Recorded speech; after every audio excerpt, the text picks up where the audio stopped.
विशाल news आपल्या आवडत्या चॅनलला लाईक करा आणि शेअर करा आणि सबस्क्राइब करा। नमस्कार आणि स्वागत आहे आपल्या सर्वांचं विश्व विशाल न्यूज मध्ये। मी विशाल जगदाळे आपल्यासाठी अतिशय महत्त्वाची बातमी घेऊन आलेलो आहे। बातमी आहे महाराष्ट्र सरकारने धोकादायक कारवाया प्रतिबंधक कायद्यात सुधारणा केली आहे।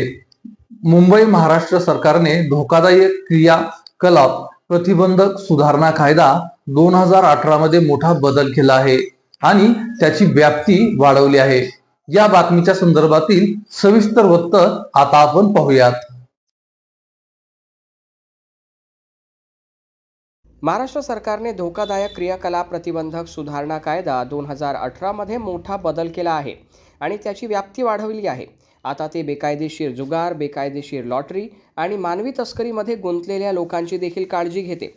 या दुरुस्तीनुसार जर काही क्रियाकलाप सार्वजनिक सुव्यवस्थेवर परिणाम करत असतील तर त्यांच्यावर प्रतिबंधात्मक कारवाई केली जाऊ शकते, ज्यामध्ये अटकेचाही समावेश आहे। या कायद्यात आतापर्यंत झोपडपट्टी मालक, अवैध दारू विक्रेते, ड्रग्ज गुन्हेगार, वाळू तस्कर आणि काळा बाजार करणारे यांचा समावेश होता।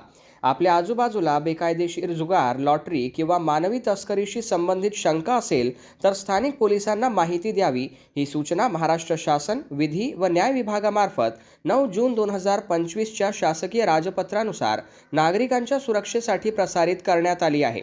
सरकारी लॉटरीची तिकिटे खरेदी करा आणि बेकायदेशीर लॉटरीच्या तिकिटांपासून दूर राहा। विश्व विशाल न्यूज आपल्या आवडत्या चॅनलला लाईक करा आणि शेअर करा आणि सबस्क्राइब करा।